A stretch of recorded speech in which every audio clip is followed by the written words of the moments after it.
Deus, nós te entregamos esse momento, nós te entregamos essa adoração, esse louvor, porque o Senhor é digno disso, nós confiamos no Senhor. Nós acreditamos na tua misericórdia, na tua graça, no teu amor, no teu cuidado para com as nossas vidas. Amém? Amém. A graça e a paz do Senhor Jesus. Vamos adorar o Senhor aí onde você está, com seu coração em alegria, com gratidão. Vamos louvar aquele que é digno de toda glória, de toda honra.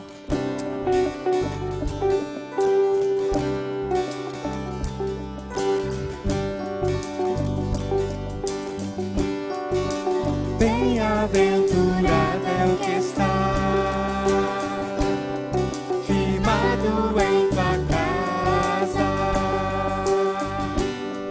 aqueles que te louvam de coração, está no nosso Deus.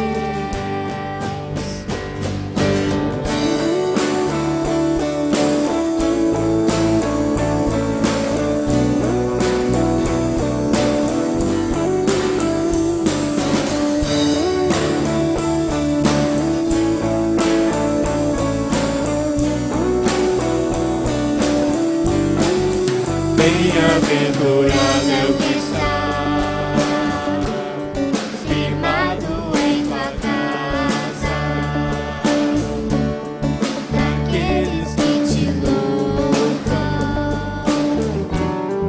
de coração, está no nosso Deus. Bem-aventurado é o que vem, sede da justiça de Deus, aqueles que são filhos da luz, e a força vem do nosso Deus, e o teu reino vem sobre nós, queremos sua glória sobre nós. Ouve, ó Deus, nossa oração altíssimo, sara esta nação, é o clamor da igreja que te adora.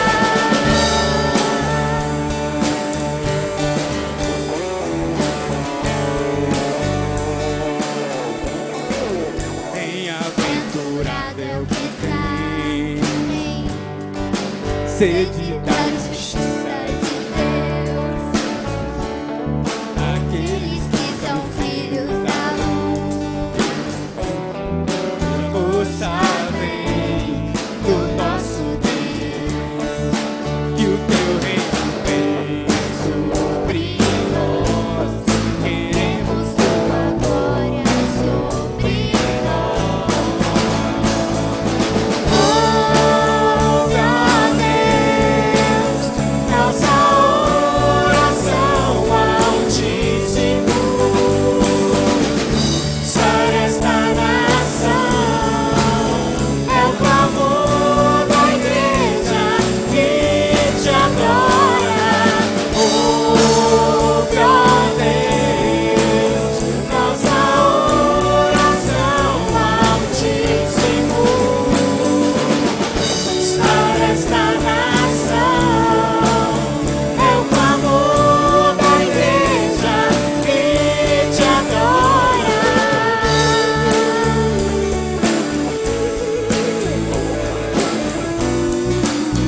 Te adoramos, Senhor.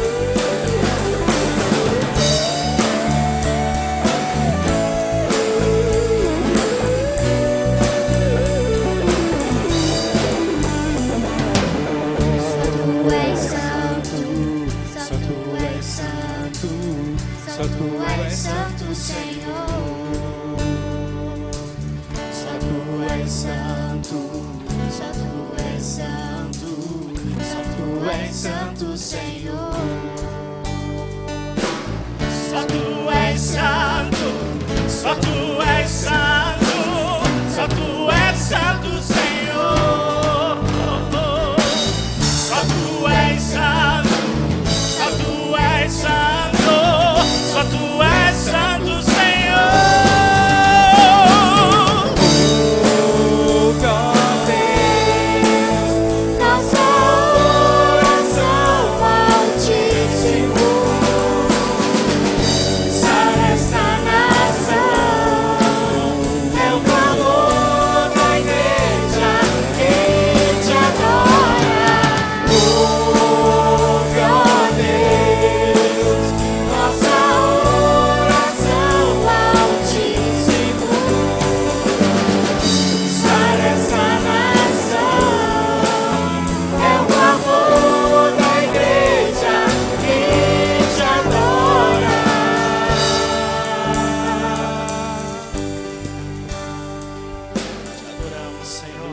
tudo coopere para o meu bem. Tu fazes que tudo coopere para o meu bem. Tu fazes tudo coopere para o meu bem. Tu fazes tudo coopere para o meu bem. Tu és o mesmo pra sempre.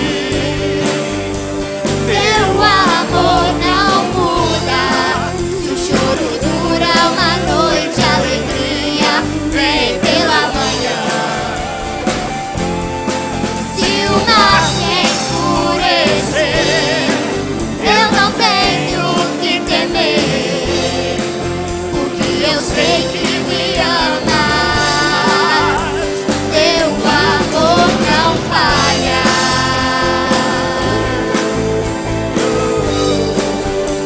Teu amor não falha.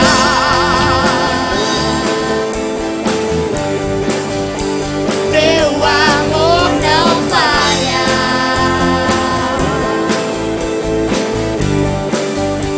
Teu amor não falha. Aleluia. O teu amor nunca falha. Aleluia. Louvado seja o nome do Senhor. Olá, graça e paz da parte do nosso Senhor Jesus Cristo. Que bom podermos estar juntos nessa noite de domingo, a noite fria. Estamos ainda em isolamento social, parcial agora, já estamos caminhando para a liberação aos poucos, né? Já estamos tendo culto presencial, claro que guardadas aí as recomendações, os protocolos do Ministério da Saúde, seguindo aí à risca os nossos decretos municipal, estadual e federal, mas estamos já reunindo no templo também. Mas que bom reencontrá-lo nessa noite de domingo, ainda em casa, e nós queremos nessa noite, nesse tempo agora juntos, de maneira virtual, meditarmos por um tempo juntos na Palavra de Deus. Já temos louvado ao Senhor e agora eu quero chamar você para a meditação na Palavra de Deus. A carta de Paulo aos Romanos, capítulo 7, a partir do versículo de número 1, nós vamos ler neste momento.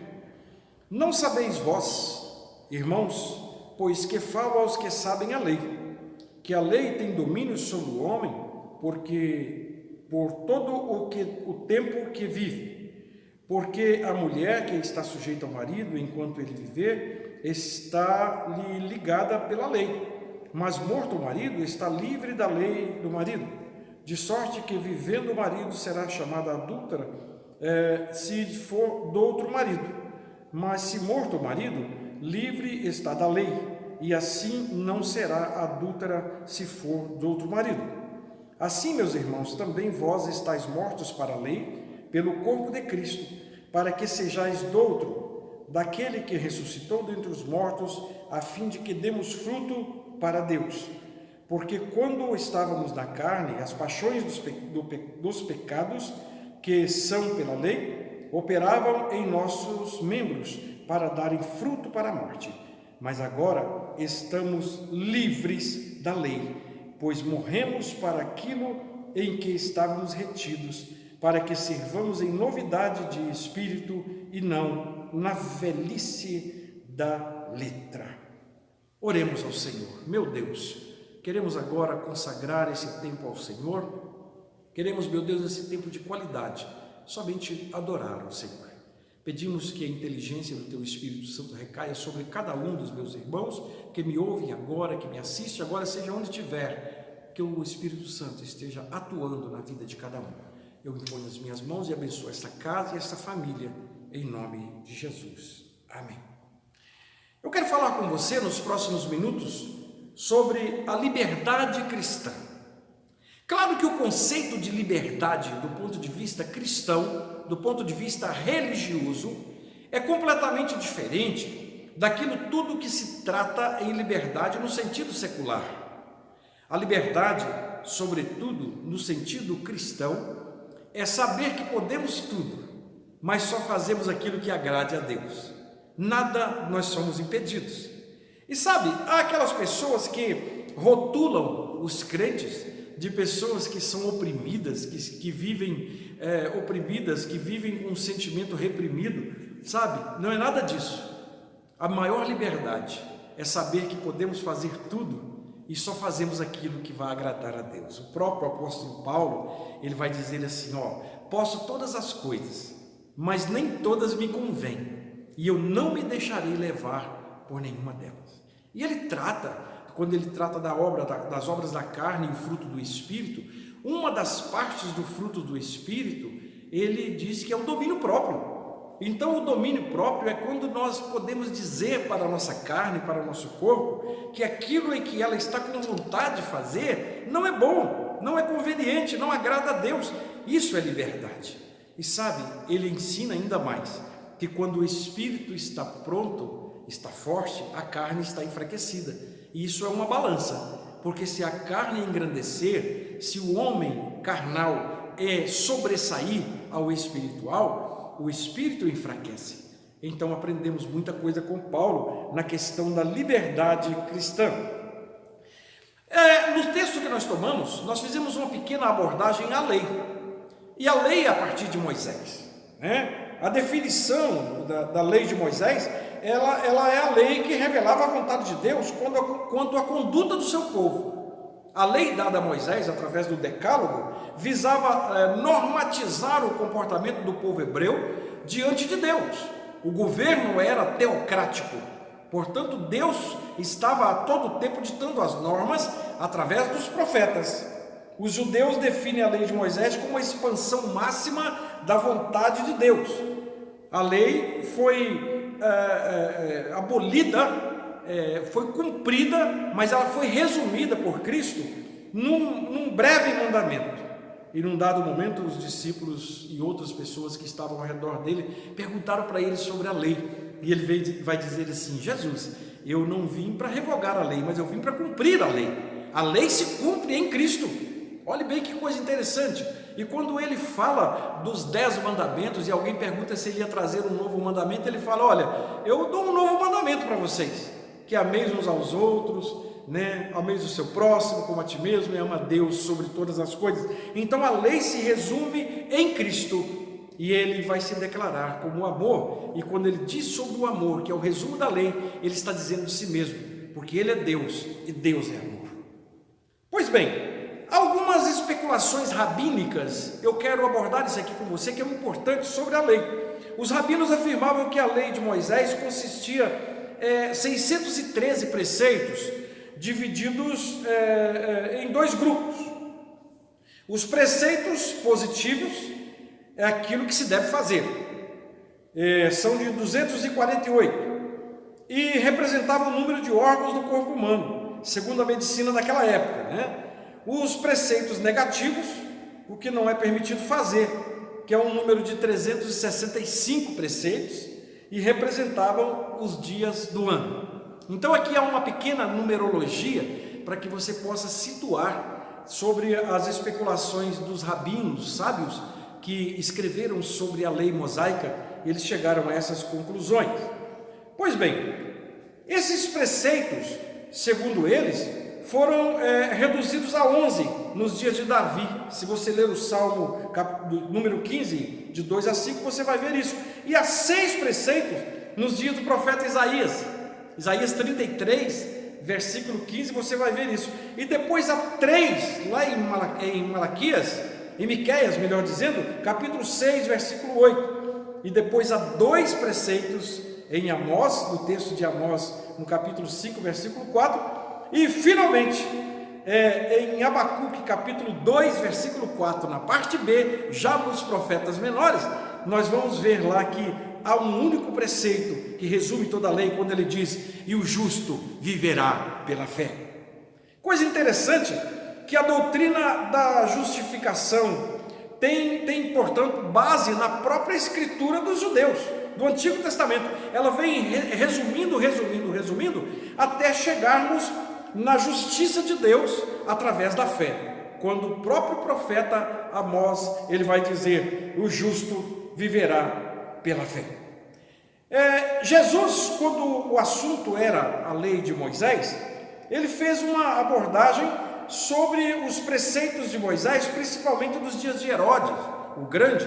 E Jesus viveu ou vivenciou aqueles tempos onde ainda as pessoas estavam muito enraizadas na lei, e Jesus confrontava o tempo todo com os rabinos da época a respeito das questões da lei. Mas ele, em nenhum momento, ele deixou de dizer que a lei provia de Deus, que era de Deus, mas ela estava com os dias contados. Isso ficou muito claro, porque Jesus veio com uma proposta nova, onde as pessoas não estavam mais presas, não estavam mais atreladas ou associadas a um rótulo, a um glossário de leis, a um código específico, mas a graça é libertadora. A graça veio para libertar, para desatar as correntes, para desatar as amarras, para fazer com que o ser humano se torne livre. Olha, e nós vamos aprender, e ele mesmo vai dizer assim sobre a liberdade: se o Filho vos libertar, verdadeiramente sereis livres. Pois bem, eu quero pensar então com você, caminhando já para o fim dessa nossa breve reflexão de hoje, sobre a tríplice função da lei. Versículo 7 do texto que nós tomamos, em primeiro lugar, a lei é a lei um pecado? Há uma pergunta: deixar de cumprir a lei eu estou pecando?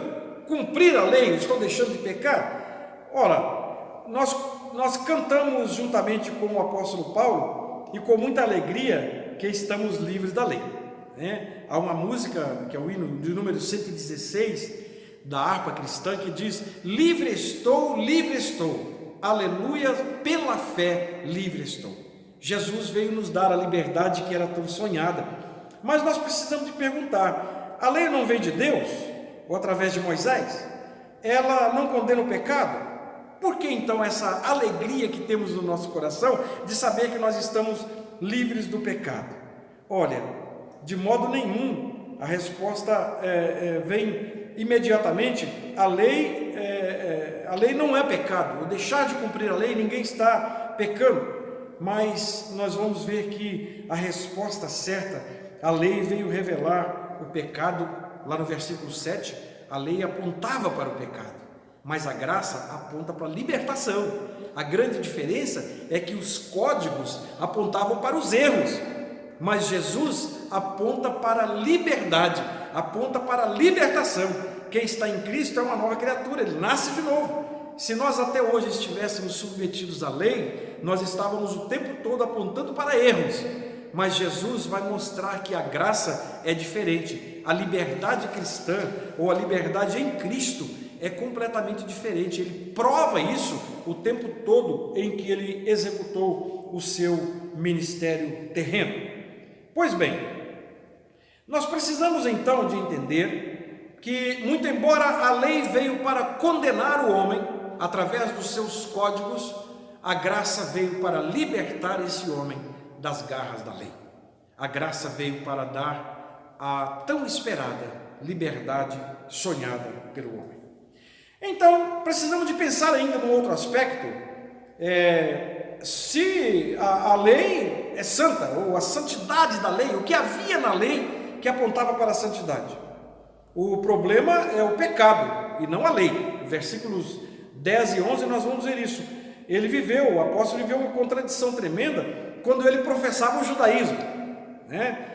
O mandamento foi ordenado para a vida, porém ele diz: achei eu, no versículo 10 você vai ver isso, achei eu que era para a morte, mas é para a vida, né? Paulo confessa o seu pecado tomando ocasião pelo mandamento, e ele vai dizer que me enganou e por ele me matou. Versículo 11, você vai ver isso aí. Essa passagem faz lembrar da queda de Adão. A serpente me enganou, ele vai dizer isso. Paulo culpa a lei quando ele conhece a graça. Ele vai dizer: olha, a lei me apontou para os meus erros, mas a graça aponta para a minha liberdade que está em Cristo Jesus. Pois bem, meus amigos, meus irmãos, nós estávamos todos condenados à morte, Mas a liberdade em Cristo nos aponta para um tempo em que podemos chegar diante de Deus e aproximar dele e vivermos uma vida com ele. A cruz desata as prisões em que o homem, o ser humano, se encontrava. Sobretudo, a ressurreição de Jesus, quando ele aparece já com o corpo glorificado e diz para os seus discípulos: todo o poder me foi dado nos céus e na terra. Ele fala uma palavra fundamental. Quando ele se coloca no meio dos discípulos, ele diz: paz seja convosco. A lei era conflito, mas a graça é paz, a graça é santificadora, a graça é libertadora, a graça aponta para um caminho não de acusações mais, mas um caminho de liberdade, um caminho que leva a Deus. A graça aponta para a liberdade cristã. Que Deus nos abençoe, que Deus te abençoe onde você estiver, que a graça do Senhor esteja sobre a sua vida. Aquilo que muitas vezes pessoas podem às vezes ter lhe acusado ou apontado para você enquanto lei, estou falando da lei mosaica, pense que nós estamos debaixo da graça, e aquele que está em Cristo Jesus não há mais nenhuma condenação para ele.